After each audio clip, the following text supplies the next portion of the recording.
Salawat serta salam kita aturkan kepada junjungan kita Nabi besar Muhammad Sallallahu Alaihi Wasallam. Semoga kita bisa mengikuti sunnah-sunnah yang diajarkan beliau di kehidupan kita. Bapak Muhammad Hanafi ST, perwakilan dari Dinas PUPR Kabupaten Tanah Laut beserta rombongan yang saya hormati Pak Dr. Muhammad Ansari, Kepala LP2M Universitas Muhammadiyah Banjarmasin, KKN Universitas Muhammadiyah Banjarmasin, dan seluruh mahasiswa KKN Teknik 7 Universitas Muhammadiyah Banjarmasin tahun 2023 yang berbahagia.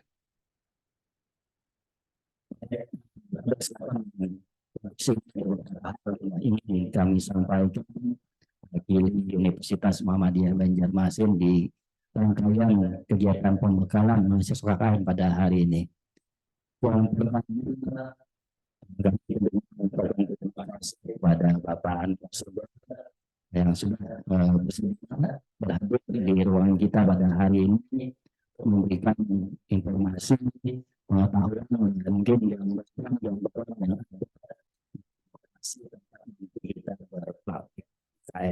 terima kasih dan selamat datang Pak Ahmad Hanafi di Universitas Muhammadiyah Banjarmasin di kampus utama, dan rombongan yang sumber kedua tadi informasi yang terakhir masih di perjalanan menuju kampus kita sambil kita tunggu.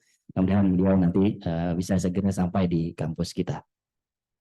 Baik, yang berbahagia, adalah yang pertama bahwa kita pahami KKN yang ada di Universitas Muhammadiyah Banjarmasin ini adalah universitas bagi mahasiswa yang ada di Universitas Muhammadiyah Banjarmasin, sehingga mahasiswa di menyelesaikan pendidikannya mengikuti rangkaian kegiatan KKN. Ya, terus sudah beberapa tahun ini kita mengikuti KKN penting. Dan ini topik yang kita angkat adalah masalah stunting. Ya, masalah stunting yang menjadi fokus pemerintah dan kita semua. Masalah stunting ini masih cukup tinggi di negara kita, di provinsi kita, di kabupaten-kabupaten yang ada di desa kita. Sehingga kami di universitas ya berteknik dan berkomitmen juga untuk pada masalah stunting ini. Nah, salah satunya mewujud KKN tematik stunting yang kita angkat beberapa tahun ini.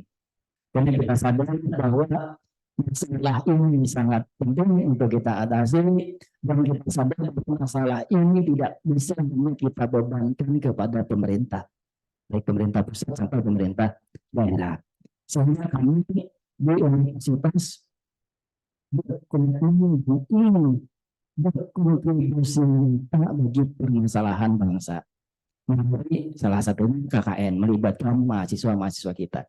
Sehingga mahasiswa turun ke lapangan tadi kita harapkan bisa turut membantu ya pembangunan negara kita dalam hal ini mengatasi masalah stunting di masyarakat kita.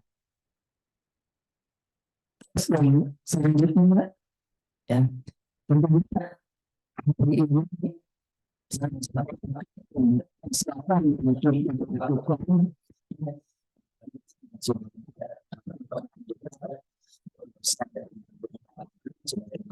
pada hari ini kita lakukan kepada mahasiswa peserta KKN. Yang tujuannya bahwa nanti sebelum ya mahasiswa dan dosen turun ke lapangan dalam proses KKN, kita sudah memiliki persiapan yang baik, persiapan yang matang. Ya, sudah ada persiapan di dosen dan di mahasiswa sebelum turun ke lapangan. Nah, sehingga ini kita berkali mahasiswa, ya akan ada pendekatan dari beberapa dosen, ya nanti sangat bagus untuk jadi perhatian kita semua.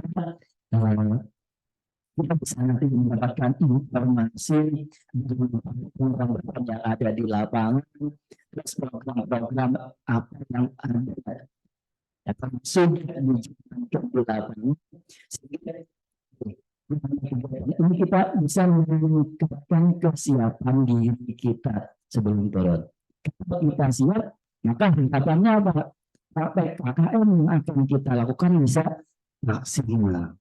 Ya, saya berpesan kegiatan KKN ini tidak hanya kegiatan komunitas semata, menggugurkan kewajiban KKN misalnya di mahasiswa, ya kan?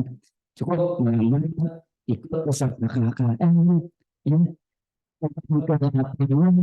selesai KKN pulang ke kampus selesai. Tidak seperti itu. Saya berharap KKN yang dilaksanakan oleh mahasiswa bisa memberikan kontribusi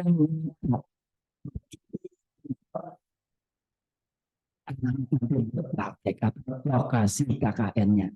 Sehingga kita harus menyiapkan diri.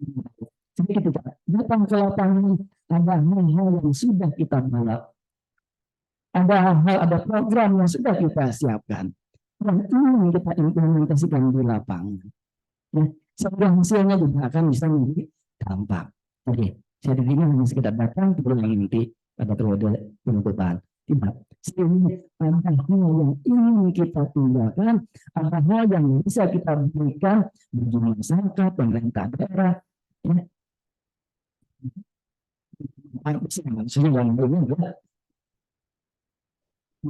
Angka stunting di wilayah tersebut. Ya, jadi itu harapan saya. Selamat datang Bapak.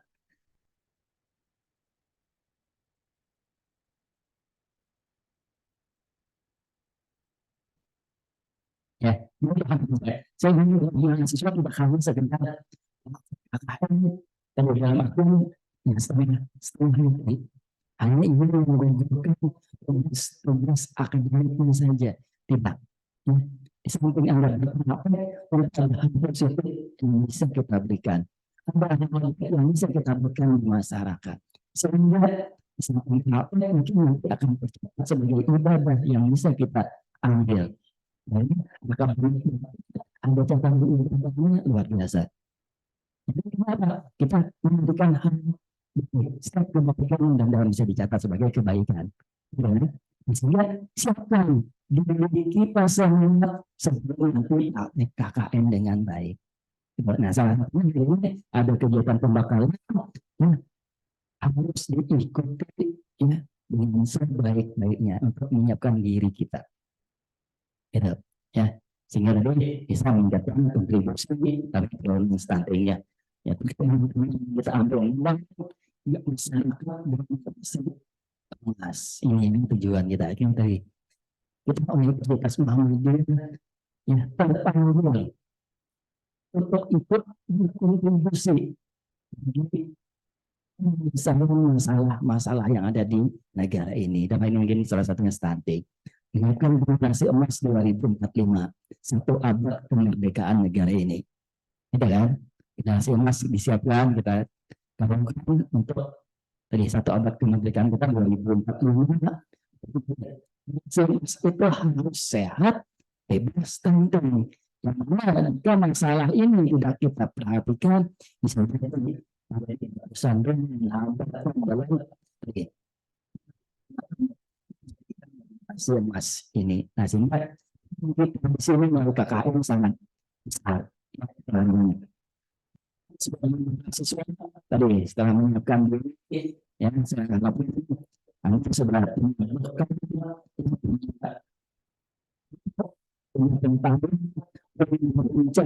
yang sudah Anda siapkan dan kelompok kemudian nanti sampai di masyarakat. Kemudian nanti kita akan berpraktek, mahasiswa akan mengidentifikasi masalah-masalah apa yang ada di masyarakat, menyusun program untuk mengatasi masalah yang ada di lokasi atau di masyarakat, terus mengimplementasikannya tentunya Ya, kami juga berharap program-program yang khususnya nanti bertahan harus bisa dikembangkan dengan lintas program, lintas sektor, ya, melibatkan pihak-pihak yang terkait. Terus jadi saya berharap program yang khususnya mahasiswa dalam lebih kreatif, inovatif, ya, dengan keilmuan multidisiplin mahasiswa dalam satu kelompok. Ini saya berharap pendekatan multidisiplin ini bisa menjadi besar bagi program yang kreatif dan inovatif di kelompok.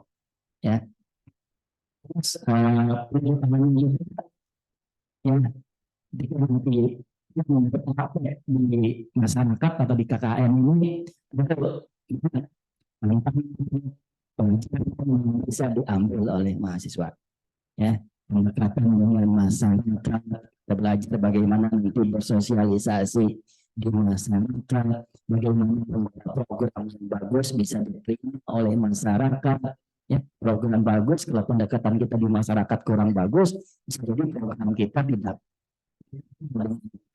oleh masyarakat atau dalam tanya bisa juga penolakan di masyarakat sehingga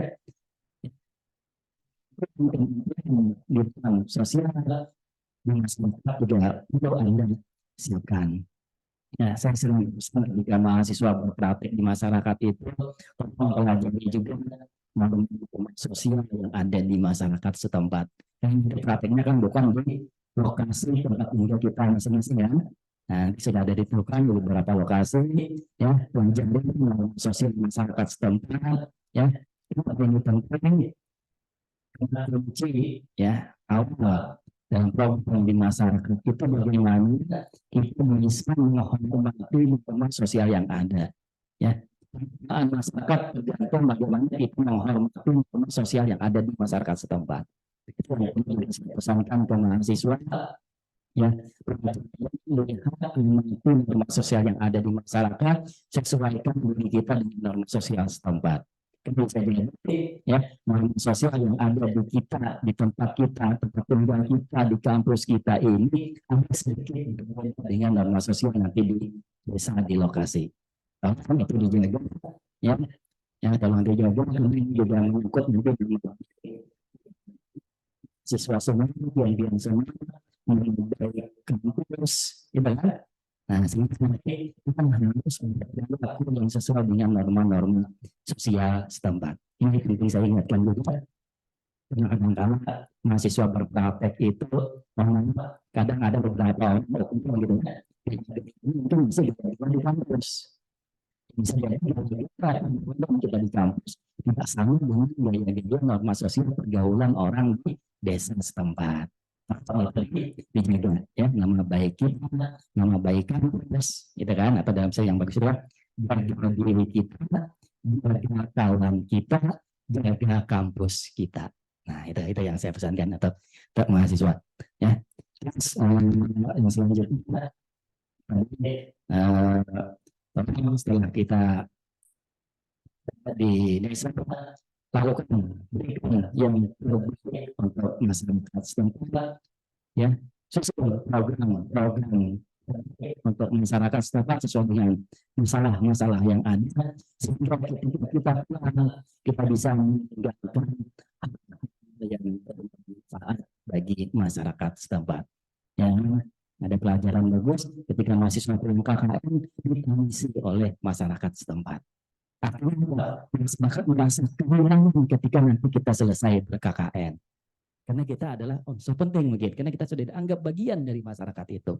Jangan sampai ketika kita selesai KKN, masyarakat alhamdulillah syukur mahasiswa ini pulihkan sudah. Nah, karena apa? Karena kita dianggap bala mungkin di situ. Nah, jangan. Gitu kan? Nah, tapi ketika kita datang diterima dengan senyuman, kita peluang nanti selesai, kita ditangisi dalam artian masyarakat. Nah, tadi melepas berat hati kepulangan kita nanti ke kampus. Itu salah satu tanda bahwa kehadiran kita di sana bisa memberikan manfaat yang sebesar-besarnya bagi masyarakat. Ini yang bisa saya sampaikan pada kesempatan ini. Terima kasih sekali lagi kepada Bapak narasumber. Mohon nanti bisa memberikan ilmu, pengetahuan, dan pengalaman bagi mahasiswa kami. Terima kasih kepada seluruh panitia yang sudah menyiapkan kegiatan hari ini. Terima kasih kepada seluruh mahasiswa yang berhadir pada kesempatan ini. Ya, baik. Tadi saya diminta untuk membuka kegiatan secara resmi dengan sama-sama membaca Bismillahirrahmanirrahim. Kita buka kegiatan pembekalan mahasiswa KKN 7 tematik stunting Universitas Muhammadiyah Banjarmasin tahun akademik 2022-2023 dengan tema membangun masyarakat generasi emas sehat dan bebas stunting.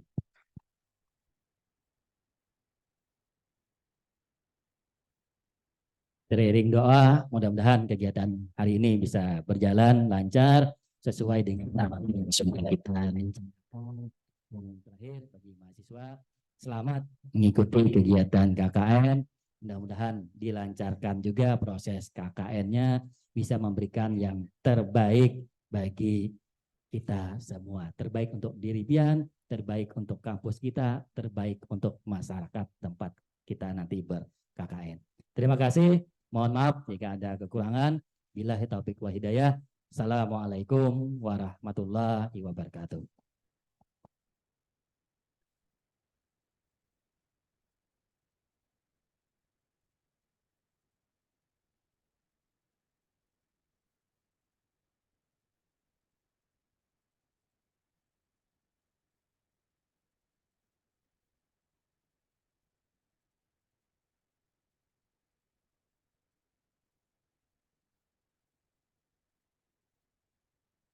Terima kasih kepada Bapak Hiryadiners MKep SPKOM atas sambutan sekaligus membuka acara pada hari ini.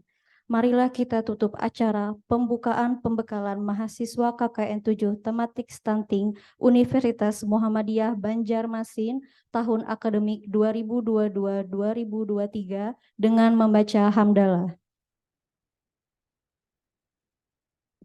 Acara selanjutnya, penyampaian materi oleh Bapak Sofyan Esos MA selaku Koordinator Bidang Pengendalian Penduduk BKKBN Kalsel dan Bapak Ahmad Hafani ST selaku Kasih Air Bersih dan Sanitasi Dinas PUPR Kabupaten Tanah Laut. Acara kita serahkan kepada moderator kita hari ini, Bapak PT Hendra M. Famklin. Kepada Bapak kita persilakan untuk naik ke atas panggung.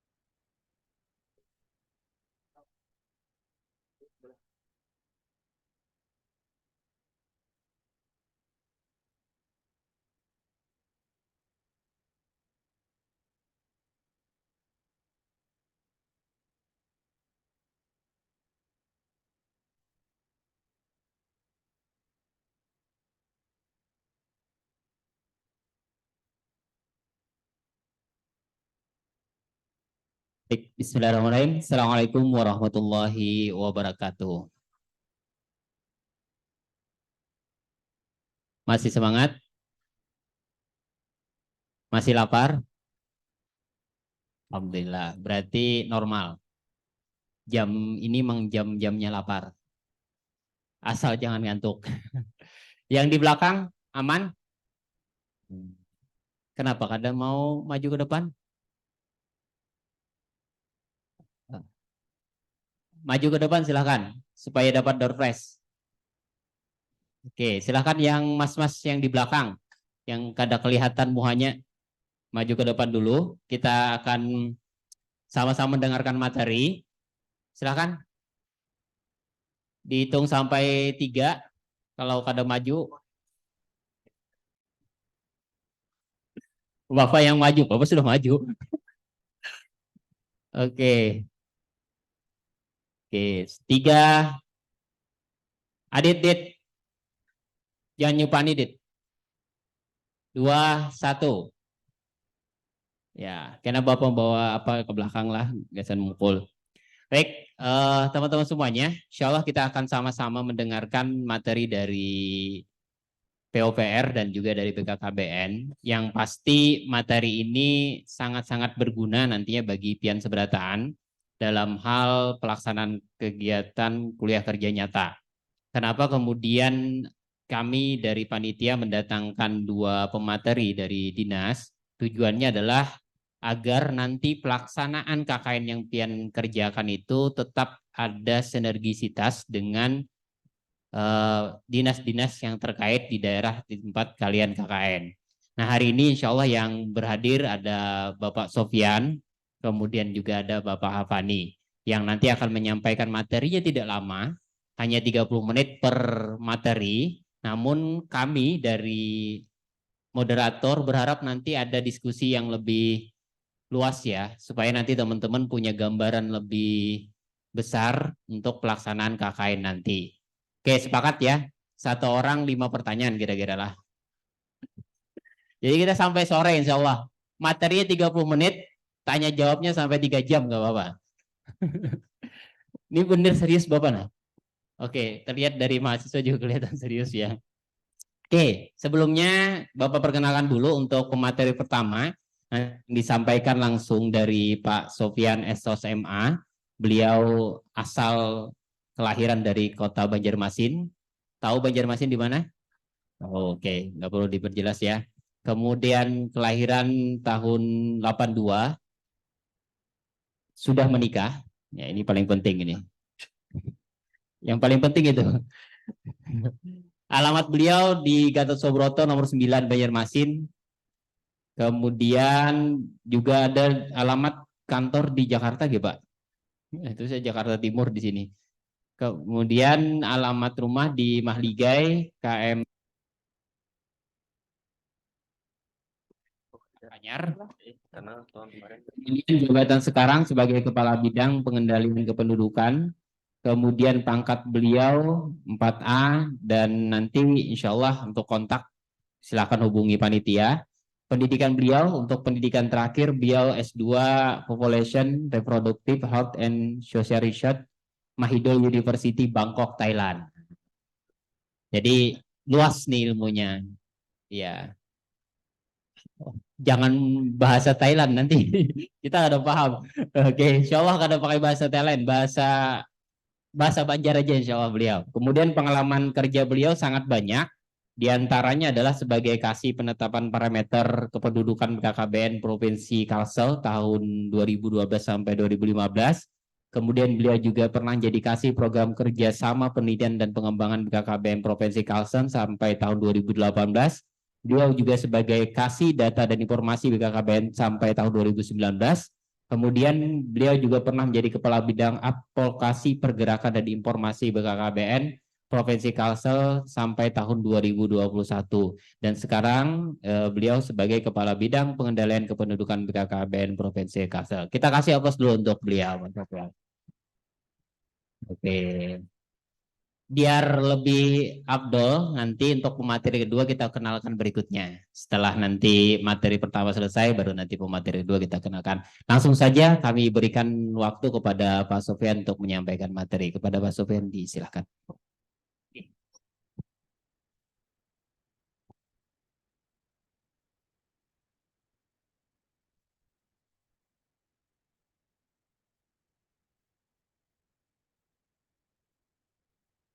Bismillahirrahmanirrahim. Assalamualaikum warahmatullahi wabarakatuh.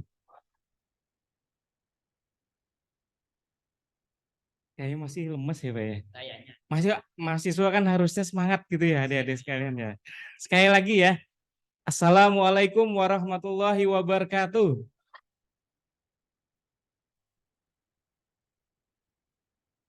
Luar biasa ini. Jadi saya doakan nanti yang menjawab salam saya tadi yang belum dapat jodoh segera dapat jodoh gitu ya Pak.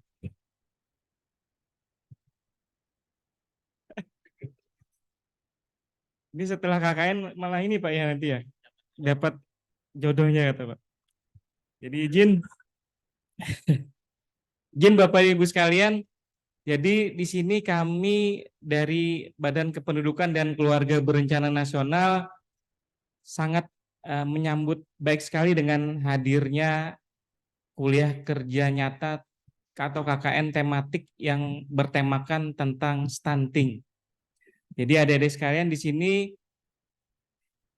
kita patut berbangga ya karena negara berdasarkan Perpres nomor 72 tahun 2021 mengundang seluruh lapisan masyarakat, salah satunya adik-adik sekalian untuk terlibat dalam rangka untuk percepatan penurunan stunting di Indonesia.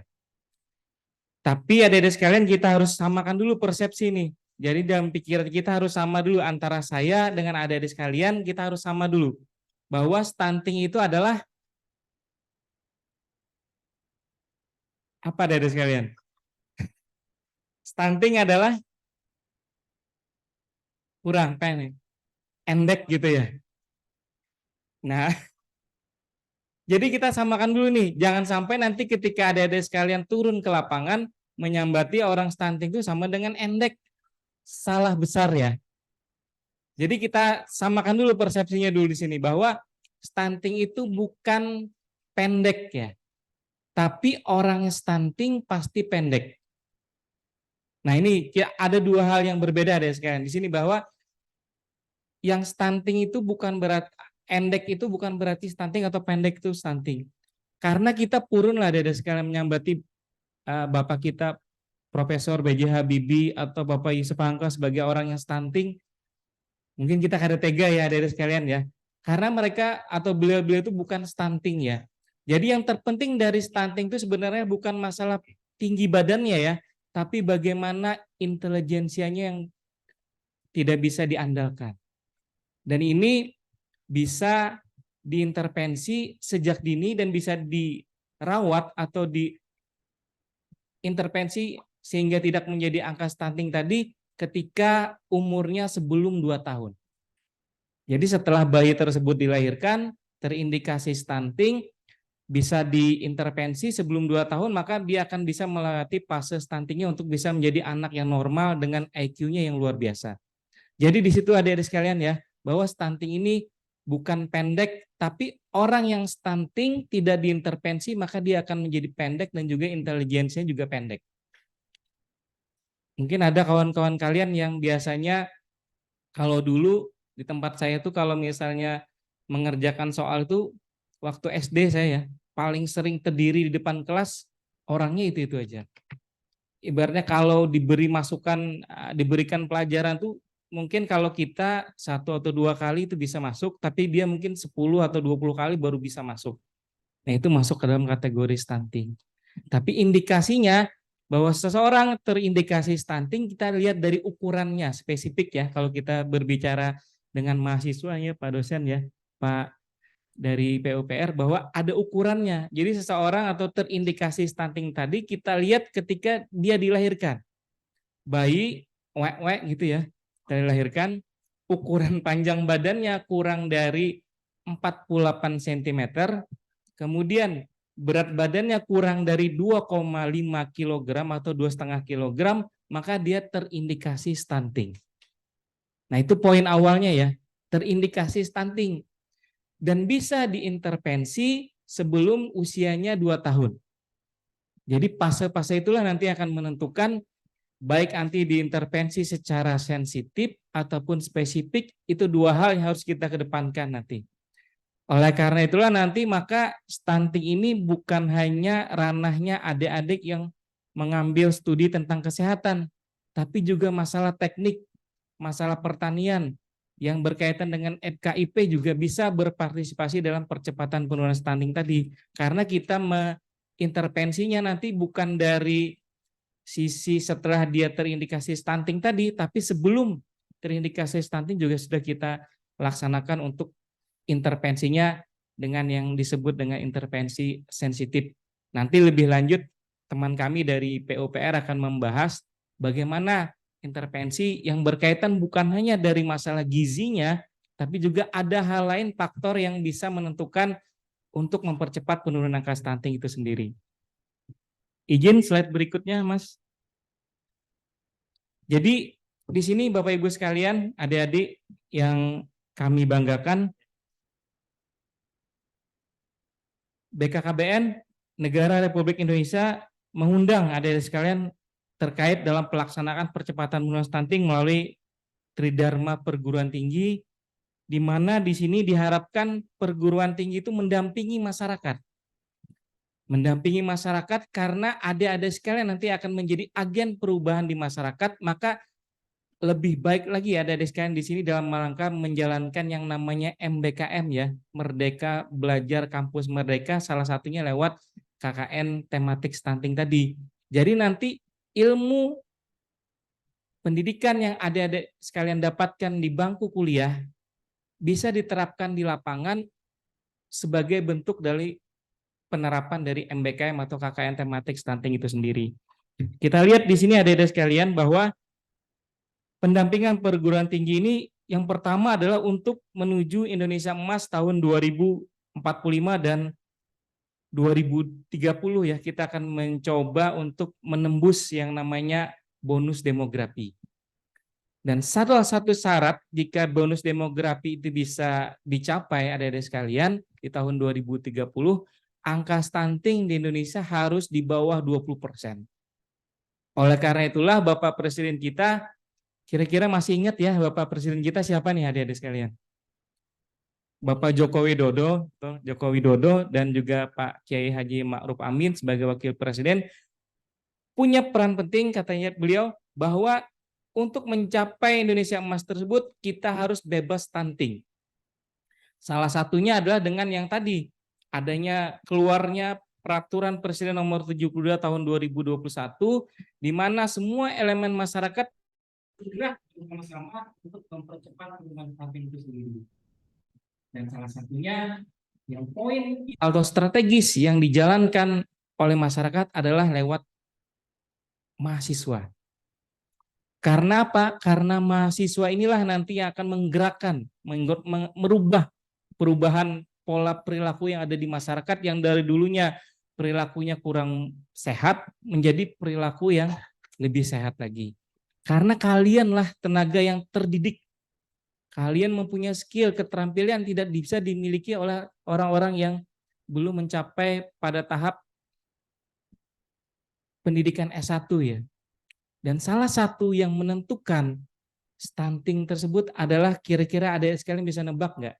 Salah satu faktor yang sangat besar sekali menentukan terindikasi stunting yang muncul dari kita semua adik-adik sekalian. Kira-kira bisa nebak nggak adik-adik sekalian apa?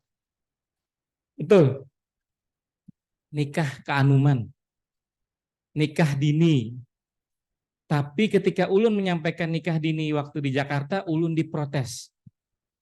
Diprotes sama yang namanya dini adik-adik sekalian ya. Kenapa Pak?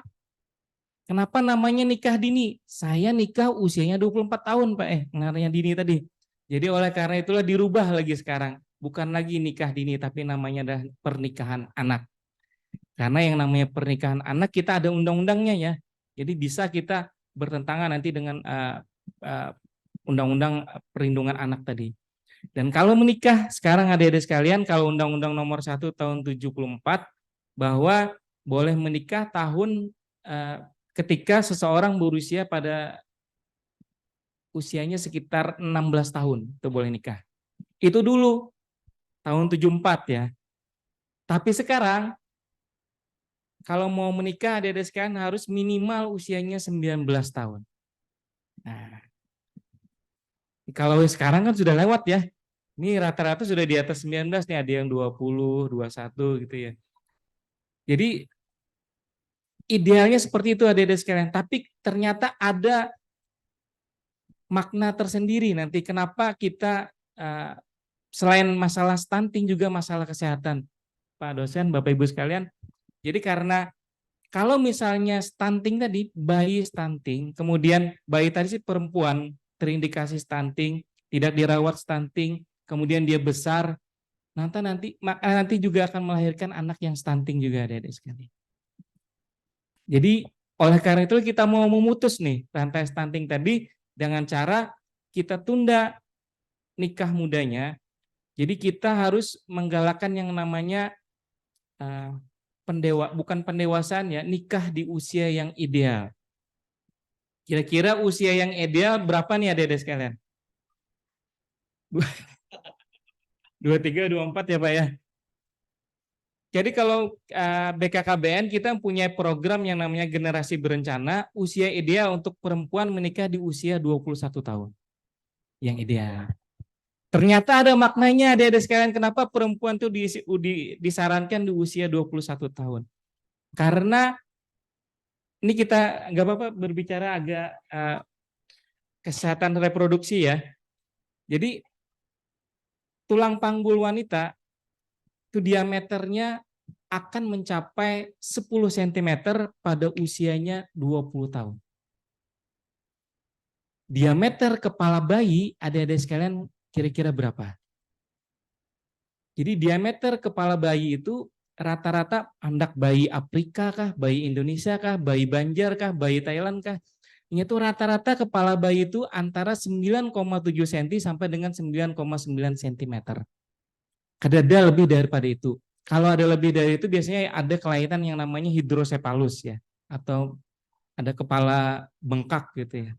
Tapi kalau yang normal seperti itu ada sekalian. Jadi bayangkan kalau misalnya usia di bawah 20 tahun menikah 14, 15, 16, 17, bagaimana cara mengeluarkan bayinya dari dalam rahim tadi? Makanya sering yang namanya ada kejadian bayi terjepit meninggal atau disebut dengan eklamsi. Kemudian ibunya juga tidak bisa mengeluarkan bayinya, akhirnya juga terjadi kematian ibu saat melahirkan. Dan kalau misalnya dilahirkan juga nanti anaknya terindikasi stunting. Jadi itulah kenapa kita dari BKKBN menyarankan agar perilaku yang dulunya semakin cepat menikah, indikasinya semakin payu katanya. Jadi kan kalau semakin andum katanya Pak lah, semakin laku itu artinya semakin bungas katanya. Tapi bukan dari usia, tapi yang kita tekankan di sana adalah kualitasnya adik-adik sekalian. Jadi kualitas. Ya nanti kita kalau bicara masalah ini mungkin lebih banyak ini ya. Nanti kita lebih banyak masalah KKN-nya dulu nanti. Slide berikutnya Mas. Jadi kita berbicara masalah mahasiswa penting tadi ya. Mahasiswa penting di sini, mahasiswa peduli stunting. Jadi tujuannya adalah untuk melakukan pendampingan kepada keluarga berisiko stunting. Jadi nanti adik-adik sekalian diharapkan ketika kita nanti berkolaborasi dalam program mahasiswa penting tadi, adik-adik sekalian ke lapangan nanti mencari keluarga yang berisiko stunting tadi. Siapa saja keluarga yang berisiko stunting? Yang pertama, setiap wanita hamil dia berisiko stunting. Kemudian ibu yang menyusui itu juga berisiko stunting. Jadi anak yang masih usianya 0 sampai sebelum 2 tahun ya itu masih masuk ke dalam kategori berisiko stunting. Kemudian juga yang menikah di usia yang kurang dari 20 tahun juga masuk kategori berisiko stunting. Jadi dan rata-rata kalau di desa adik-adik sekalian mungkin banyak kita temui nanti di lapangan ya. Saya pernah ke desa salah satu di Kabupaten Hulu Sungai Utara ya, di salah satu desanya, daerahnya lumayan jauh, saya pakai speedboat ke sana. Saya tanya, ada salah satu warga Pak, usianya 19 tahun, sudah jadi janda 4 kali katanya Pak. Bayangkan Pak, nikahnya usia berapa gitu ya. Dan mereka kalau setelah kita screening memang termasuk ke dalam kategori yang berisiko stunting tadi. Anaknya juga dilahirkan kecil-kecil ya. Dan harus diintervensi. Dan salah satu intervensinya itu selain masalah gizi juga diperparah lagi. Di sana dia rumahnya tidak layak huni ya. Atap lantai dan dindingnya juga tidak sesuai dengan rumah yang sehat gitu ya Pak PUPR ya. Kemudian juga mohon maaf, buang air besarnya juga di apa kalau kita nyebutnya taksi kuning ya, di sungai ya, di jamban helikopter kata Pak PUPR katanya. Ada helikopternya di situ. Jadi buang air besarnya di sana, minumnya juga di sana, cuci bajunya juga di sana. Bagaimana adik-adik sekalian di sini ya? Jadi mudah-mudahan adik-adik sekalian di sini merubah lah nanti. Jadi karena mereka terbiasa ya, ada kebiasaan dari orang tuanya, datuknya, kaiknya terbiasa hidup di situ, akhirnya merubahnya itu seperti agak susah. Dan nanti yang dapat memberikan dampak yang signifikan mungkin adik-adik sekalian di sini. Kalau nanti menemui seperti itu, bikin program kerja yang bagus, adik-adik sekalian. Contohnya, kalau yang kesehatan, perbaikan gizinya. Kalau yang teknik, nanti yang berkaitan dengan PUPR, bagaimana merancang, kalau bisa susah membuang airnya di jamban yang konvensional atau yang komunal, bisa tetap di bagaimana caranya menciptakan alat tetap BAB-nya di sungai tapi tidak mengotori sungainya tadi gitu ya Pak PR ya. Mungkin bisa adik-adik sekalian bisa menemukan reka cipta atau seperti itu, mungkin luar biasa nanti penghargaannya dari masyarakat gitu ya. Siapa tahu nanti ada dari teknik yang punya kemampuan yang luar biasa untuk menciptakan alat, oh sepertinya ini dicampurin nanti setelah keluar tetap tapi tidak memiliki kandungan yang berbahaya buat manusia tadi. Kemudian di sini adik-adik sekalian,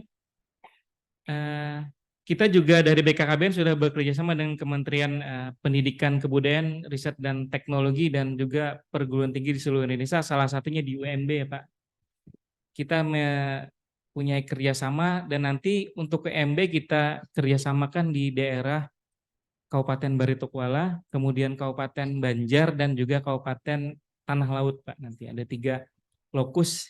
Dan nanti kita akan monitoring bersama dan sudah kami sampaikan juga Pak dengan Pak Gubernur dan beliau sangat tertarik sekali katanya karena dia juga Pak Gubernur Paman Birin juga punya program Paman Maharagu Stunting gitu Pak. Jadi nanti suatu saat siapa tahu nanti ada sekalian dikunjungi oleh Paman Birin pada saat lokasi di KKN-nya ya. Nanti kita sama-sama diskusi nanti di sana. Kemudian di sini ada sekalian sasaran tadi sudah, kemudian lokus sasarannya salah satunya tadi ada 3 kabupaten dan kita merambah di 13 kabupaten kota yang ada di Kalimantan Selatan. Dan untuk tempatnya nanti kita akan diskusikan dengan perguruan tinggi untuk desa dan lokusnya di mana, karena nanti kita cari yang berdasarkan kebutuhan kita nanti. Kita lihat tadi yang mana banyak angka stuntingnya, berisiko stuntingnya, dan juga nanti yang kira-kira tidak juga adik-adik sekalian, tidak memberatkan adik sekalian juga. Jangan sampai nanti kami mengirim adik-adik sekalian seperti di desa penari gitu ya. Jadi pulang-pulang malah kesurupan gitu ya. Jangan, tapi kita mencarikan yang bagus juga ya Pak ya. Tidak terlalu jauh juga, tapi yang bisa memberikan dampak yang signifikan buat adik-adik di lapangan. Dan dari BKKBN kita akan lengkapi dengan perlengkapan supaya sama seragam ya. Untuk yang tadi mahasiswa di Batola, Banjar, dan juga Tanah Laut, serta nanti kita akan fasilitasi untuk kerjasama, maksudnya untuk kita temukan dengan tim percepatan penurunan stunting yang ada di desa. Di sana ada yang namanya TPK ya, tim pendamping keluarga. Jadi mereka ini akan mendampingi keluarga-keluarga yang beresiko stunting, jadi adik-adik sekalian bisa menggali informasi lebih lanjut, tugasnya seperti apa di sana.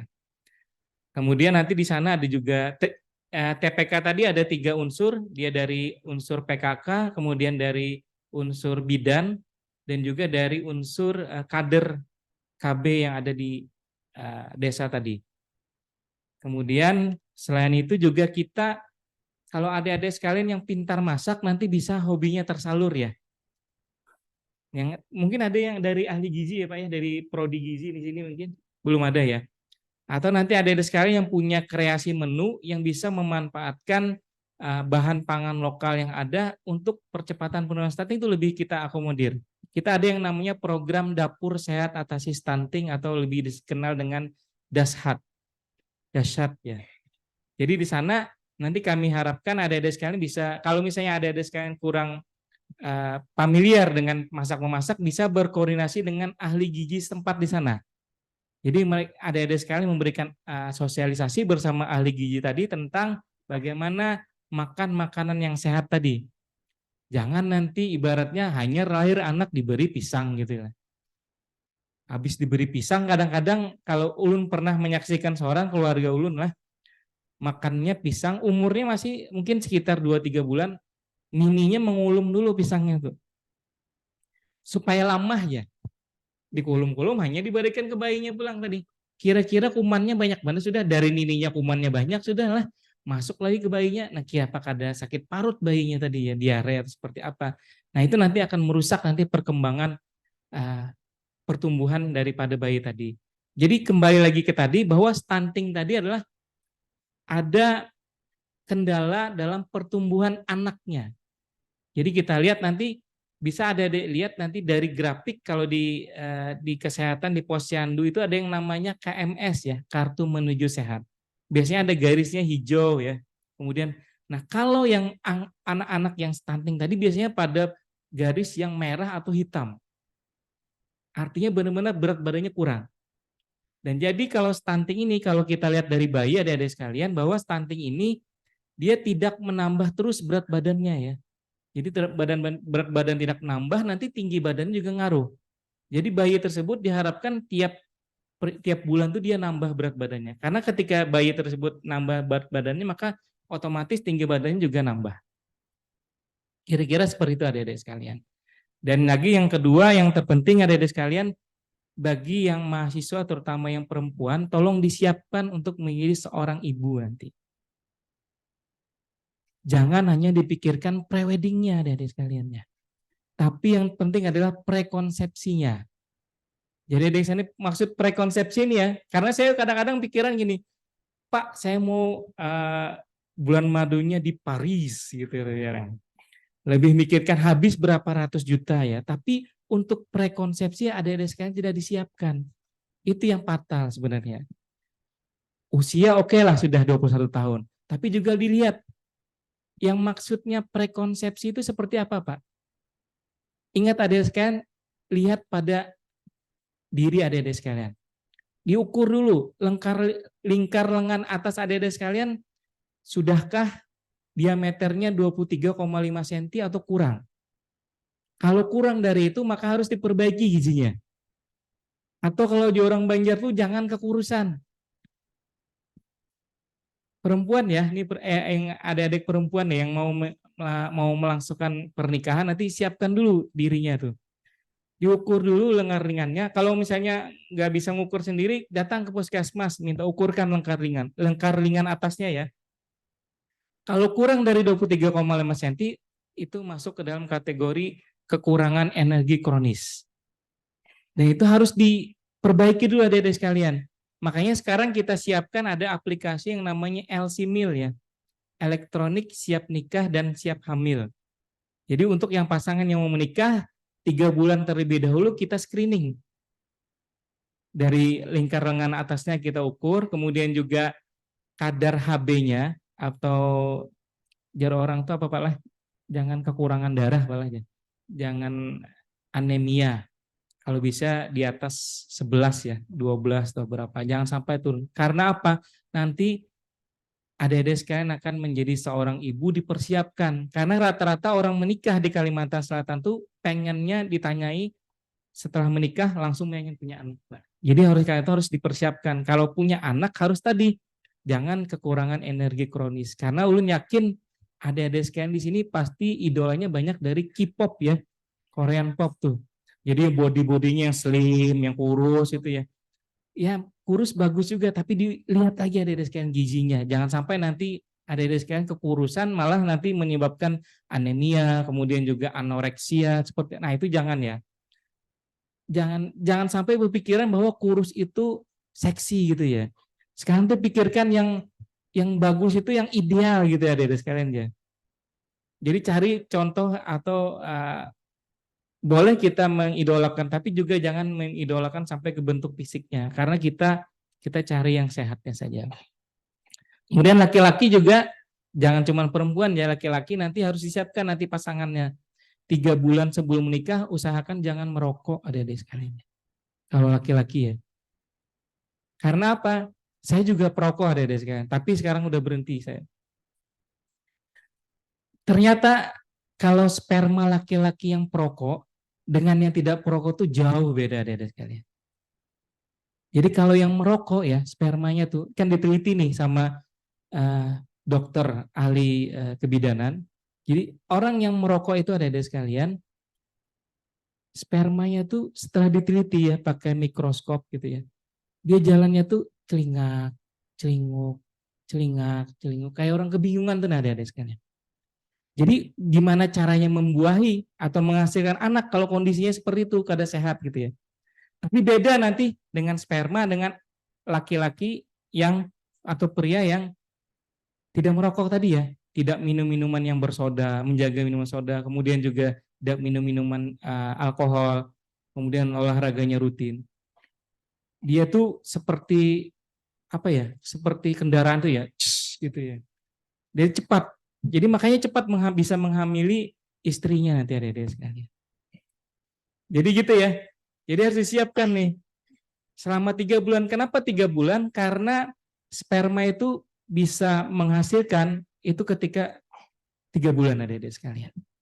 Dan juga atau kalau perempuan itu kan sel telurnya itu baru bisa dibuahi ketika umurnya 3 bulan juga. Jadi makanya 3 bulan sebelum nikah kita siapkan dulu nih. Jadi ketika sudah akad nikah, malam pertama insya Allah jadi gitu ya adik-adik sekalian. Dan tinggal lagi berdoa ya Pak ya. Nah itu nanti insya Allah nanti juga bayinya juga sehat kalau dipersiapkan dari awal. Tapi kalau misalnya belum dipersiapkan dari awal, suka seperti, karena ada pengaruhnya juga adik-adik sekalian. Kira-kira itu yang mungkin bisa kita indikan ya Pak ya.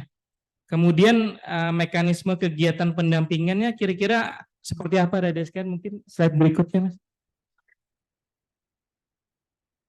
Izin Pak, mungkin waktunya nih. Nah, bisa lihat adik-adik sekalian ya. Jadi bentuk KKN tematik atau nanti program pengabdian masyarakat. Jadi kita nanti adik-adik sekalian akan berhadapan dengan direct faktornya ya atau penyebab langsungnya. Jadi di sini penyebab langsung daripada stunting tadi adalah masalah asupan gizi dan juga status kesehatannya. Status kesehatan misalnya bayi tadi normal lahir, berat badannya misalnya 50 cm, panjangnya 50 cm, berat badannya di atas dari 2,5 kg. Tapi sering sakit-sakitan, akhirnya nanti akan berakibat stunting juga anaknya. Jadi juga sering sakit-sakitan bisa dipengaruhi yang lain tadi adik-adik sekalian, bisa karena lingkungan. Rumahnya tidak sehat, akhirnya anak-anaknya tidak terpapar dengan status kesehatan yang baik. Kemudian di rumah tersebut banyak yang merokok juga. Jadi anak bayi tadi terpapar rokok, akhirnya dia berpengaruh kepada kesehatan di bayi tadi, sehingga akhirnya nanti sakit-sakitan. Nah itu nanti akan menyebabkan stunting. Kemudian juga penyebab yang tidak langsungnya atau indirect factornya di sini ada sekalian, ada yang namanya masalah ketahanan pangan. Jadi di sini kita lihat bagaimana ketersediaannya di sana. Nah ini kan peran dari pertanian tadi di sini. Jadi dulu kan misalnya Pak ya, kita cuma menghasilkan padi itu setahun sekali misalnya untuk memenuhi. Tapi kan sekarang ada yang namanya padi ir ya Pak ya, 3 bulan sekali itu bisa panen. Nah itu kan teknologi pertanian yang bisa masuk di situ. Jadi ketika KKN yang bertemakan stunting ini bukan hanya kesehatan saja nanti yang memiliki kemampuan di situ, tapi juga yang lain memiliki peran di sana. Kalau teknik juga bagaimana menciptakan alat yang dulunya cuma bisa dibajak sawahnya dengan ini atau bisa dengan sekali menggunakan alat bisa berapa sawah yang bisa tergarap, itu kan lebih efektif lagi adik-adik sekalian. Kemudian juga akses ke pangan bergizinya tadi berkaitan dengan masalah dahsyat tadi dapur sehat. Jadi kita nanti memberikan edukasi bagaimana membiasakan masyarakat yang ada di desa tersebut untuk makan makanan yang sehat. Makanan yang sehat tidak perlu mahal ya adik-adik sekalian ya. Jadi kalau laki-laki itu kalau bisa sering makan ikan ya adik-adik ya. Terutama yang laki-laki yang mau nikah tolong banyakin makan iwak ya. Jangan terpengaruh dengan mitos-mitos zaman dulu katanya. Kalau banyak makan iwak karena cacingan katanya Pak. Itu salah besar ya, itu hoax ya. Hoax yang diciptakan karena ternyata daging ikan tuh banyak mengandung yang namanya zinc. Zinc itu kalau secara sederhananya untuk meningkatkan hormon kelelakiannya. Artinya tadi sudah sehat, tidak merokok, kemudian suka makan ikan, maka dia vitalitasnya bagus adik-adik sekalian. Jadi untuk laki-laki ya. Nah, kalau misalnya kita makan daging mahal ya Dede ya. Daging sapi atau daging kambing, tapi kan juga ada efek sampingnya. Kalau kebanyakan bisa kolesterol, asam urat gitu ya. Tapi kalau ikan, semakin kita banyak makan ikan nggak masalah, nggak ada efek sampingnya. Kecuali ikan daging gitu ya Pak ya. Atau daging ikan gitu ya. Tapi kalau ikan. Dan juga ikannya juga tidak perlu yang mahal-mahal ada sekalian ya. Seperti makanannya cipung ya Pak, sisumo ya. Sisimo apa itu ya. Nggak perlu ya. Di tempat kita juga ada yang seperti itu, namanya saluang gitu ya. Saluang, bilis itu sama aja. Kalau di Jepang aja ngaranya sisimo, tapi waduh kita juga sama itu ya. Itu kalau dimakan lawan kepala-kepalanya, lawan tulang-tulangnya, itu bagus juga karena kan mengandung fosfornya juga ada, zinknya juga ada di sana, proteinnya juga ada di situ. Itu kan luar biasa nih. Cuman karena kadar terekspos saja lagi. Coba saluang tuh dijulungi lawan cipung, kira-kira viral juga tadi kalian. Kemudian juga ginseng ya, ginseng Korea. Ginseng Korea itu ada sekalian, itu ada padanannya yang bisa kita dapatkan di pekarangan kita. Ada yang namanya daun kelor. Pernah membaca ada sekalian daun kelor? Pernah melihat? Nah itu caranya mudah, tinggal dimasukkan ke dalam banyu panasnya, tinggal dimakan, diuntal di orang kita tuh lah. Kayak urap atau seperti itu sama dengan ginseng ada sekalian. Punya daya vitalitas yang tinggi buat laki-laki tuh yang mau strong, yang mau seperti manly-nya atau kekuatan kejantanannya keluar tuh banyakin makan daun kelor ya. Banyakin makan daun kelor, mohon ikan itu luar biasa nih. Nah kira-kira seperti itu adik-adik sekalian. Nanti untuk teknis bagaimana program mahasiswa penting tadi, kalau bisa adik-adik sekalian juga bisa bekerja sama dengan dinas atau instansi yang lain yang ada di tempat adik-adik sekalian magang. Salah satunya nanti dengan PUPR atau dengan dinas Ketapang ya, ketahanan pangan, atau dinas-dinas yang lainnya yang ada di sana untuk berkolaborasi. Karena apa? Karena yang namanya kita mempercepat penurunan stunting tidak hanya satu sisi saja atau satu instansi saja, tapi harus bersama-sama adik-adik sekalian. Karena yang namanya stunting itu tidak lepas dari bagaimana kita melibatkan kearifan lokal kita. Kita harus ingat bahwa kita punya falsafah yang bagus. Ada yang namanya kayuh baimbai gawi sabumi. Nah, ingatlah itu orang Banjar, falsafahnya itu bagus. Artinya kita bersama-sama, gotong royong. Jangan sampai nanti kita bisa tercipta kesan individualistis, dan pesannya adik-adik sekalian ketika saat magang atau KKN di desa, jangan memprotes fasilitas di desa ya. Tapi memprotesnya buatkan. Misalnya ada yang kada bagus, pian ulahkan. Kalau anak bagus enggak ini Pak Lurah. Nah ini. Itu lebih fair dan lebih bagus karena kalian tuh intelektual, aktor intelektual. Kalian bukan hanya mengeluh, tapi juga memberikan solusi di sini. Kira-kira seperti itu ya adik-adik sekalian. Demikian yang dapat ulun sampaikan. Salah dan hilap mohon maaf. Wabillahi taufik wal hidayah wal inayah. Wassalamualaikum warahmatullahi wabarakatuh. Waalaikumsalam warahmatullahi wabarakatuh. Kita kasih aplaus untuk Pak Sofian. Oke, terima kasih Pak Sofian. Langsung saja kita lanjut ke materi kedua dari Pak Ahmad Taufani. Beliau sebagai Kasih Air Bersih dan Sanitasi Kabupaten Tanah Laut juga. Pendidikan terakhir beliau di Fakultas Teknik S1 Teknik Sipil. Tahun lahir dia tahun 84. Kemudian agama Islam. Untuk nomor handphone dan email nanti silahkan kalau ada yang berkepentingan hubungi kami dari panitia. Langsung saja kami berikan waktu kepada Pak Hafani untuk menyampaikan materinya.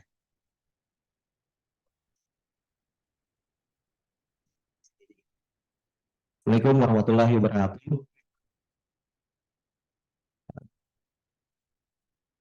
Sepertinya sudah banyak yang disampaikan sama Pak Sofian. Saya juga banyak belajar ternyata dengan Pak Sofian tentang stunting, karena kebetulan saya di dinas teknis, adik-adik sekalian di dinas PUPR yang menangani sarana dan prasarana air bersih dan sanitasi. Sebelumnya sudah pernah mempersiapkan slide, tapi sepertinya materi-materi yang ada di slide saya itu sudah banyak disampaikan oleh Pak Sopyan, bahkan lebih lengkap ternyata.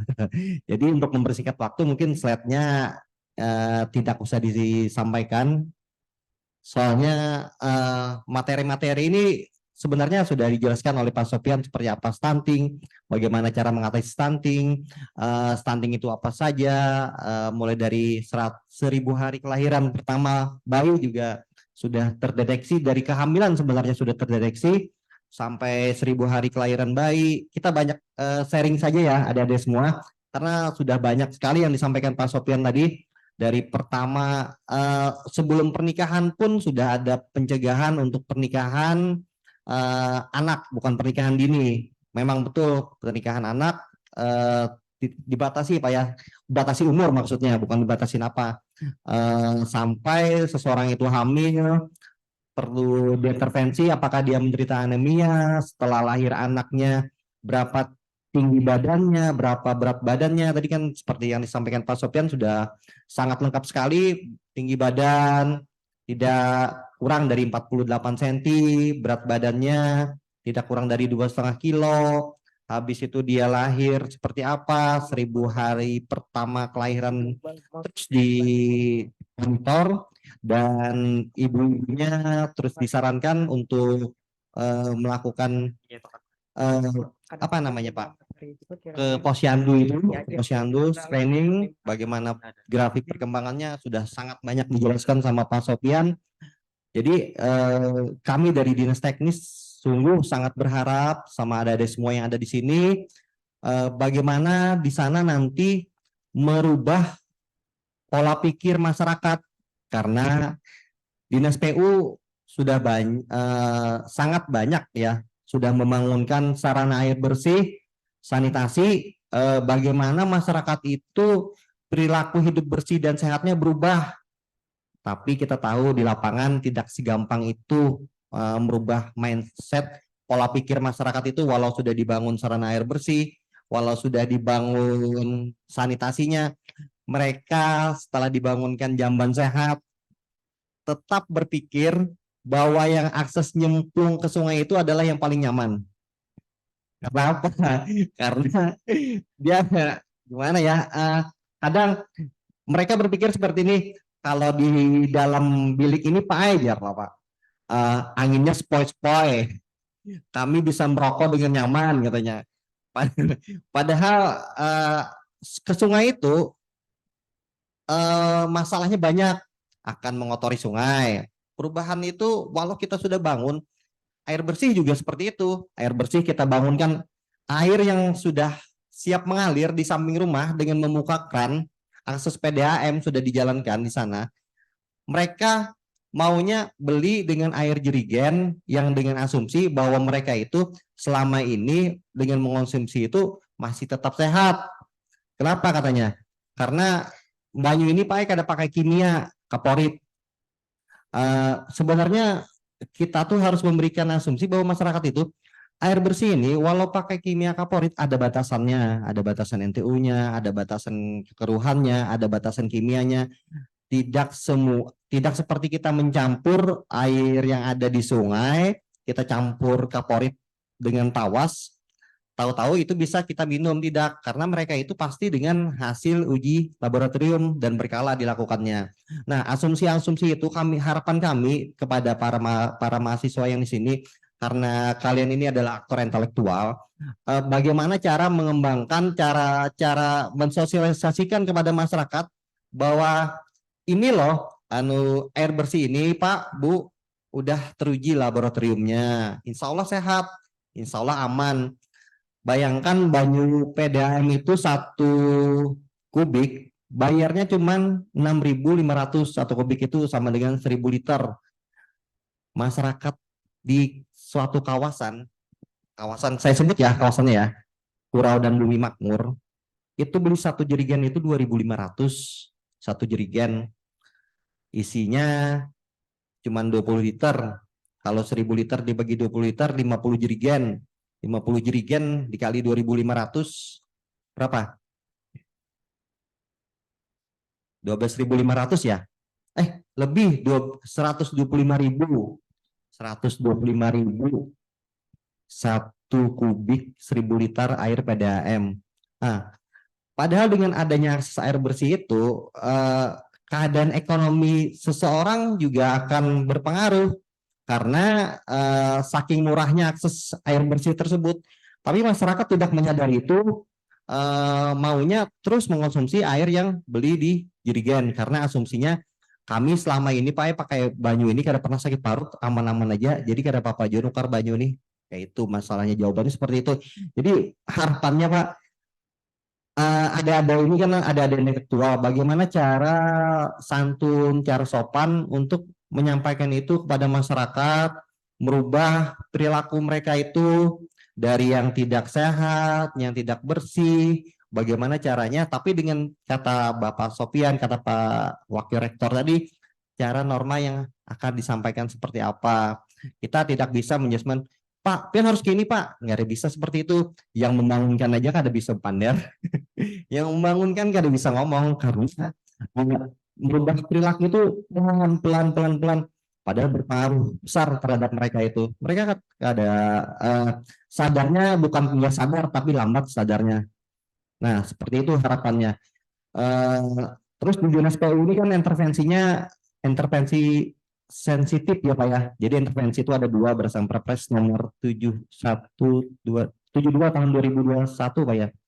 Nah, intervensi ada 2, intervensi secara spesifik dan sensitif. Kalau Dinas PU sensitifnya.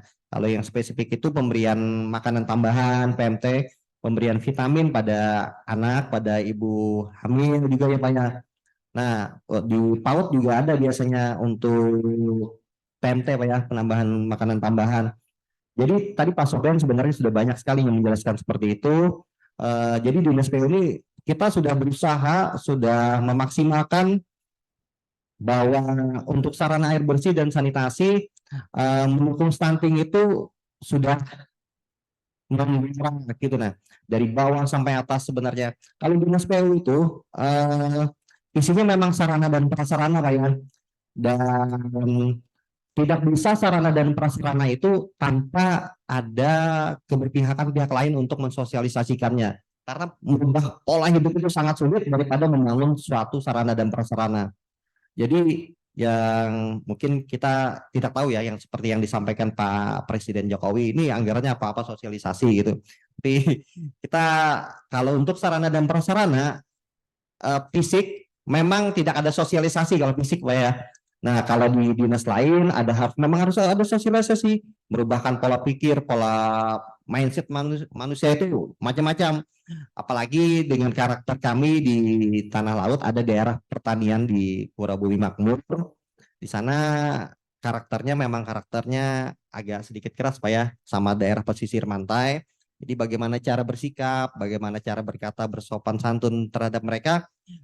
Insya Allah kalau mau kita sopan, kita santun dengan mereka, insya Allah mereka baik. Dan kami harapkan mahasiswa juga seperti kata Pak Wakil Rektor tadi, insya Allah ditangisi lawan bubuhannya itu. Ditangisi artinya merasa kehilangan dengan adik-adik mahasiswa ini. Karena begitu pentingnya. Kadang-kadang Pak Kades juga bisa merubah pola pikir masyarakat itu. Dengan harapan kita ya sama rekan-rekan mahasiswa juga akan merubah itu. Itu bisa dimasukkan ya Pak ya, laporannya ya Pak ya. Jadi berapa sudah terintervensi dengan kalian ada di masyarakat itu. Ini catatan ada sarana air bersih misalnya ada dan sanitasi ada sekian, tidak termanfaatkan, tidak mau dipakai, maunya pakai jamban yang ada hembusan anginnya, bisa ngerokok seperti itu. Jadi bisa itu dimasukkan di laporan. Akhirnya dengan adanya rekan-rekan adik-adik mahasiswa ini bisa merubah pola pikir itu. Besar sekali harapan kami Pak, semua Pak dosen dengan rekan-rekan mahasiswa ini.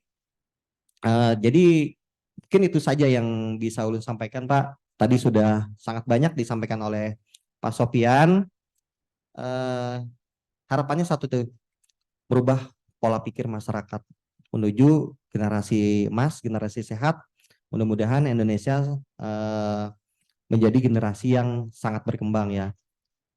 Mungkin ada salah hilap ulun akhiri. Wabillahi taufiq wal hidayah. Wassalamualaikum warahmatullahi wabarakatuh. Oke, kita kasih aplaus untuk Pak apa nih? Masih tetap on ya? Ya, ya gitu semakin pelan ya. Oke, teman-teman, tadi sudah disampaikan 2 materi ya, yang insya Allah ini nanti akan sangat bermanfaat bagi persiapan pian seberataan ketika nanti berada di lapangan.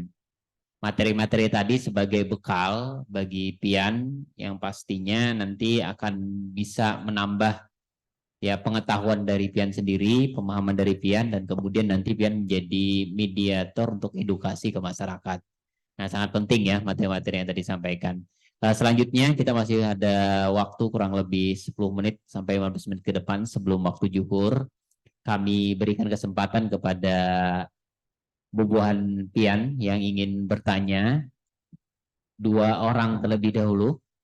Silakan 1, 2. Oh, ada 3. Udah 3 nggak apa-apa. Diborong.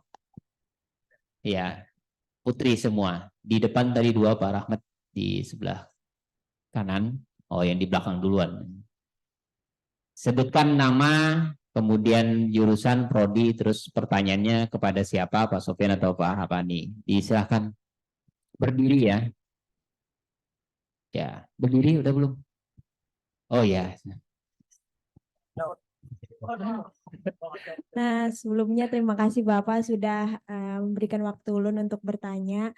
Perkenalkan, nama ulun Siti Aisyah, Prodi S1 Farmasi. Bertanya kepada kedua materi kita yang terhormat loh Pak. Pertanyaan ulun tentang stunting ini kan kayak salah satu faktor pemicunya tuh kayak faktor ekonomi loh Pak. Nah, bagaimana penyelesaian masalah dari ibu yang kurang waktu dalam kayak memasak, atau ibu yang berpikiran kayak gini, perlu menggocek uang lebih dalam pemilihan kayak membeli makanan atau nutrisi bagi si pertumbuhan gitu Pak. Lawan pertanyaan ulun yang kedua, apakah gizi buruk sama dengan stunting? Inggih. Itu aja pertanyaan ulun. Terima kasih Oke, Bapak. terima kasih. Selanjutnya, silakan yang kedua. Tadi dari Aisyah ya, S1 Farmasi ya. Yang di depan Pak Rahmat, 2 orang bersebelahan. Silakan, nggak usah rebutan ya.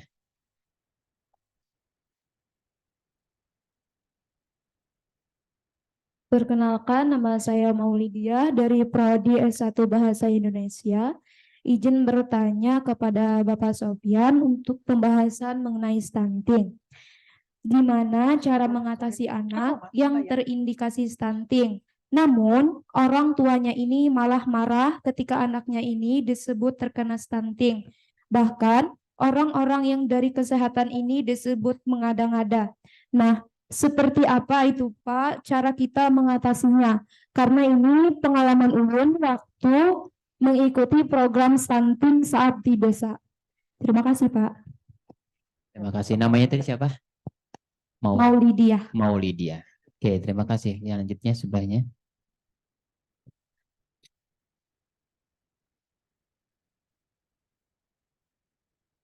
Terima kasih atas kesempatannya. Sebelumnya perkenalkan, nama saya Fatimatul Zahra dari Prodi Pendidikan Bahasa Indonesia. Menarik sekali mengenai materi yang disampaikan oleh Bapak Sofian dan Bapak Hafani ini.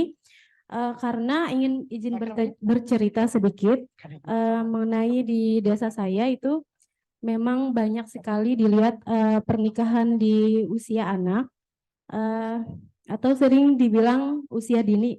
Nah, di situ banyak permasalahan yang saya lihat karena adanya pernikahan usia anak ini. Nah, ada juga yang baru lahir di umur 2 minggu sudah meninggal gitu anaknya. Ya karena kurangnya asuh dari anak tersebut, kurangnya pengetahuan dari sang ibu karena masih muda sekali. Nah, mengenai anak yang stunting ini, apakah anak yang stunting itu bisa kembali normal? Nah, atau ada batasan umur dari anak tersebut untuk bahwa itu tidak bisa lagi normal seperti itu. Itu saja pertanyaannya, Pak. Terima kasih. Terima kasih. Oke, kita kasih aplaus untuk 3 penanya. Terima kasih. Ada 3 pertanyaan ya dari Aisyah dari S1 Farmasi tadi terkait dengan faktor ekonomi yang kemudian menjadi salah satu kendala bagi orang tua untuk memberikan makanan yang sehat bagi anak. Kemudian kedua terkait dengan gizi buruk atau kondisi-kondisi yang tidak baik bagi anak, apakah itu juga termasuk stunting. Kemudian dari Maulidiah bertanya terkait dengan bagaimana mengedukasi masyarakat sebenarnya ketika masyarakat atau anak dari orang tua tersebut teridentifikasi stunting. Yang ketiga tadi dari Fatimatul Jahra menanyakan tentang kondisi anak yang sudah terkena stunting apakah akan kembali normal. Ini berarti pertanyaannya lebih banyak ke Pak Sofian, nanti insya Allah akan juga ditambahkan oleh Pak Pani. Pada Pak Sofian disilahkan.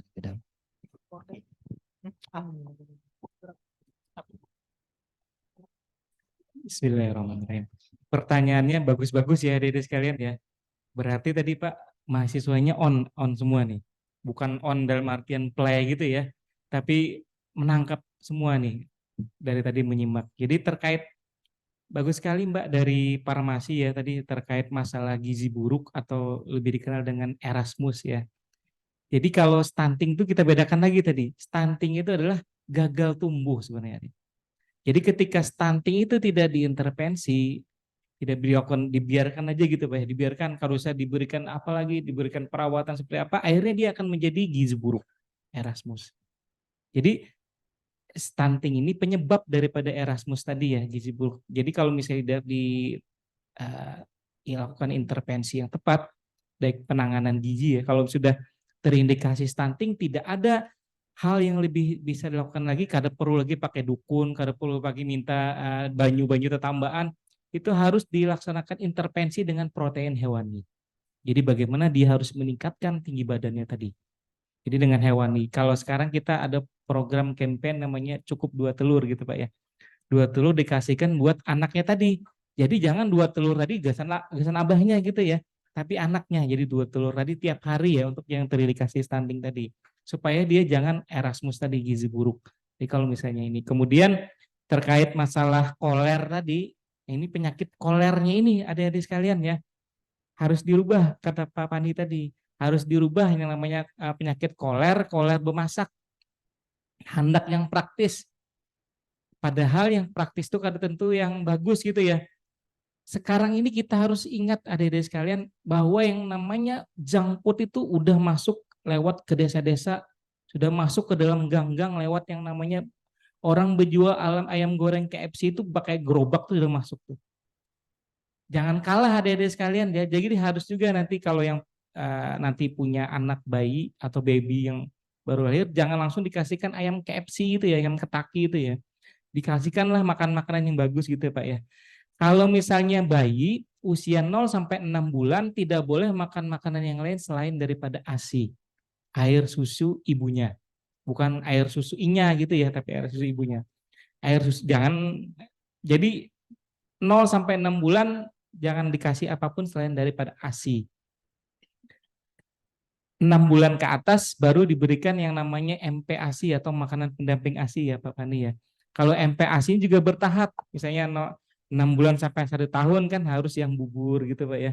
Bubur, kemudian yang halus, kemudian nanti 1 tahun ke atas bubur yang agak keras sedikit untuk yang menyiapkan dia untuk melatih makan betul Pak Pani.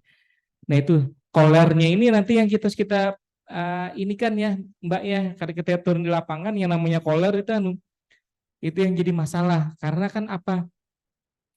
Karena adik-adik sekalian sebenarnya masakan itu bisa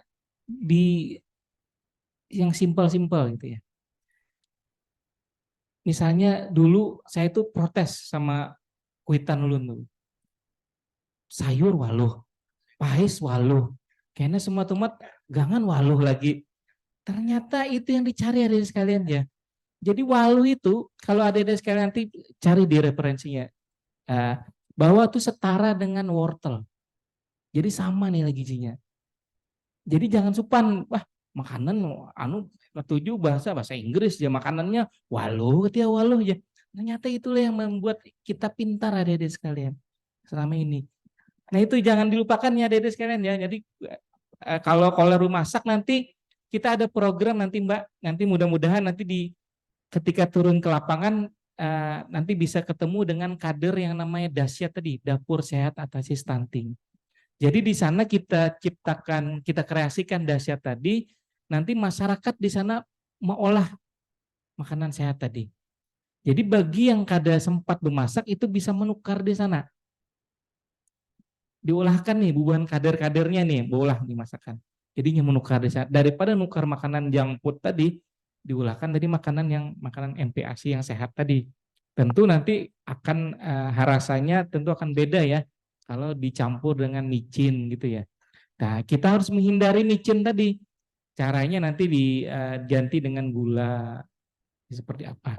Nah, itu nanti adik-adik sekalian nanti kalau yang turun KKN bisa langsung ketemu yang namanya Dasyat tadi ya, Dapur Sehat Atasi Stunting. Nanti di sana mereka itu akan memberikan, ada yang bisa menjual atau misalnya dana desanya digunakan itu Pak. Jadi kayak semacam konsep dapur umum, jadi dimasak sama-sama dengan panduan dari ahli gizi, kemudian dikasihkan secara gratis kepada masyarakat yang ada di desa tadi. Mudah-mudahan itu terlaksana ketika kalian turun di lapangan tadi. Kemudian Mbak tadi dari bahasa gimana mengatasi anak terindikasi stunting. Ini terkait masalah kita pembahasan di lapangan ya. Karena kalau kita menyambat anak stunting pian bisa saya orang lamparang ya. Dipadahkan kan bisa menggaduh Pak Pani. Jadi carilah padanan kata yang tepat. Kira-kira adik-adik sekalian ada nggak yang mirip-mirip dengan seperti itu adik-adik sekalian?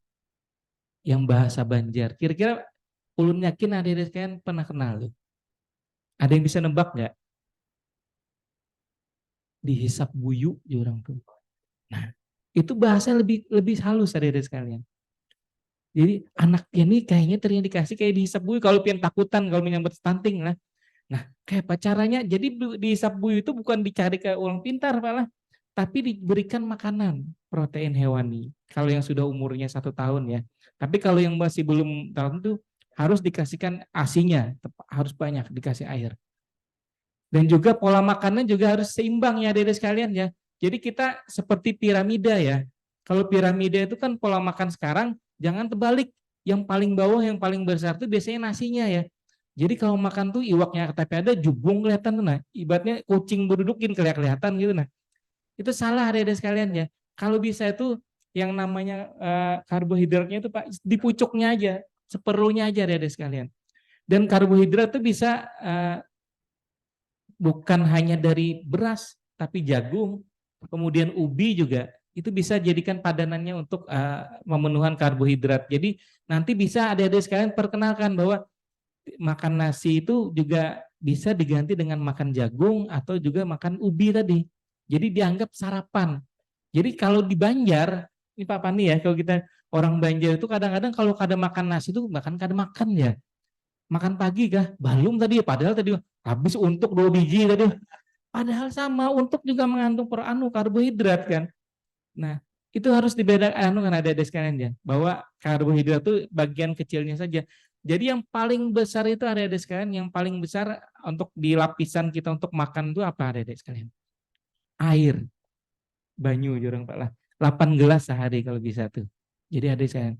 Dan banyu ini juga kalau kata Pak Pani tadi benar, yang namanya kalau kita kan masih PDAM-nya masih yang harus perlu diolah lagi ya Pak Pani ya. Kalau bisa ada sekalian rubah perilaku di masyarakat dengan konsep banyu mati, banyu hidup. Pernah mendengar ada sekalian banyu mati, banyu hidup? Belum. Masa orang Banjar gak tahu malah banyu mati, banyu hidup. Lain orang Banjar berarti. Tapi keturunan Banjar gitu ya. Jadi banyu mati itu artinya banyu yang dijarang ada sekalian. Banyu hidup tuh banyu yang diminum dari ledeng, itu banyu yang hidup ngarannya deh. Jadi perkenalkan, karena kita yang namanya PDAM tuh bukan seperti PDAM di Amerika ya Pak ya. Siap minum, bukan, kita masih harus diolah dulu. Jadi air PDAM kita tuh harus dimasak dulu. Dimasak dulu baru bisa diminum. Karena apa? Dari air itulah nanti kalau misalnya penggunaannya tidak tepat, nanti akan menyebabkan nanti diare. Setelah diare nanti anaknya sakit-sakitan.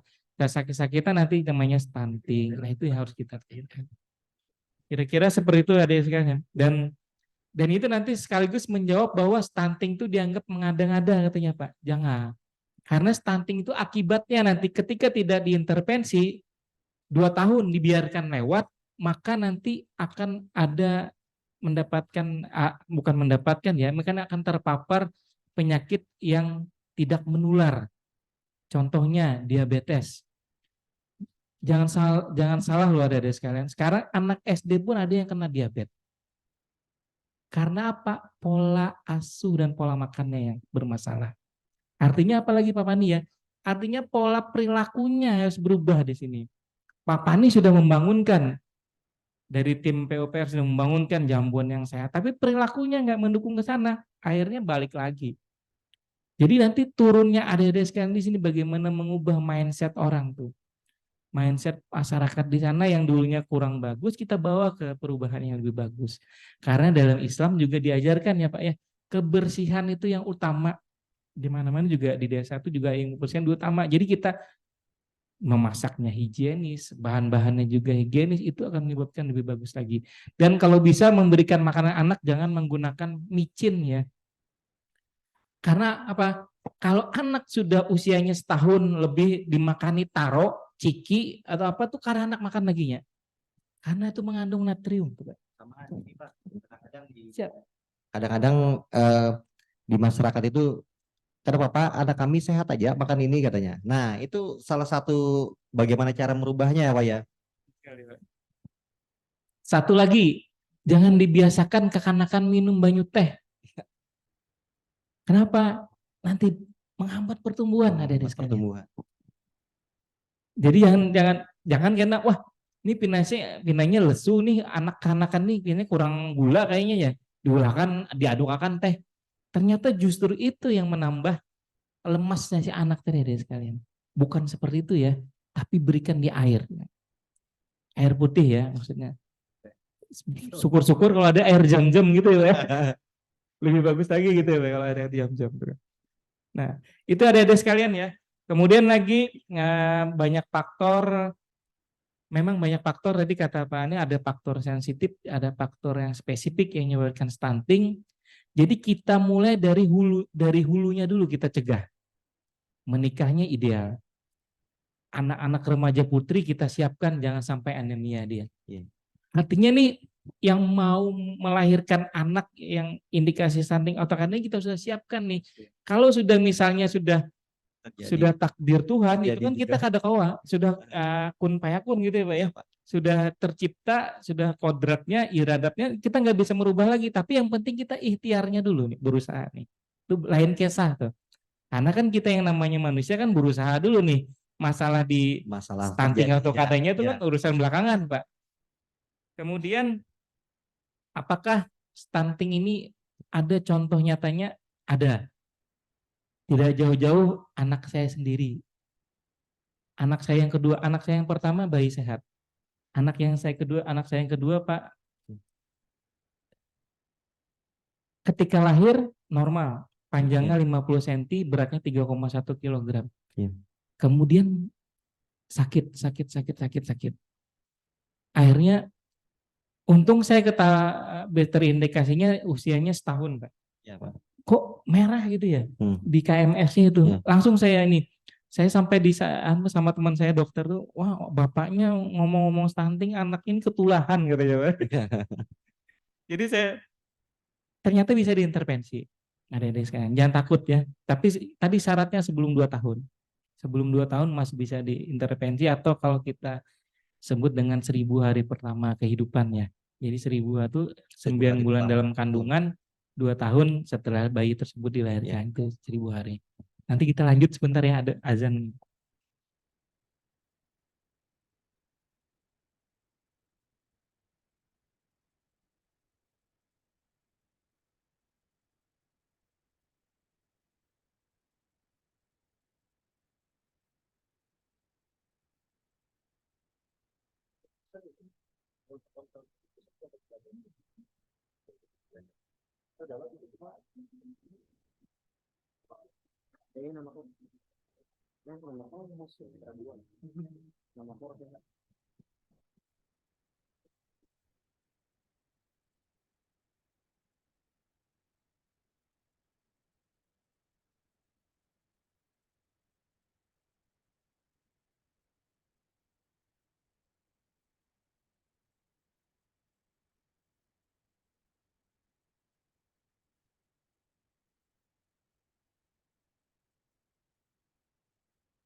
Baik, izin lanjut lagi Pak Pani ya. Terkait masalah pernikahan usia anak tadi, sekarang ini kan sekarang banyak di masyarakat ada yang namanya pendewasaan ya Pak ya. Pendewasaan usia perkawinan. Mungkin kita koreksi bersama adik sekalian ya. Bukan pendewasaan usia perkawinan, tapi usia ideal saat melangsungkan pernikahan. Karena yang namanya pendewasaan tuh 30, 35, 4. Jadi orang kada ada batasannya tuh. Karena yang bagus itu ada sekalian di usia ideal antara 21 sampai 25, karena terlalu tua juga saat menikah juga tidak baik ada sekalian. Terutama ketika berkaitan dengan persiapan untuk kelahiran.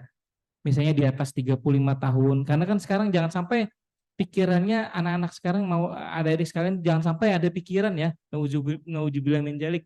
Jangan sampai ada di pikiran ada sekalian mau yang child free gitu ya Pak ya. Ya, Jangan.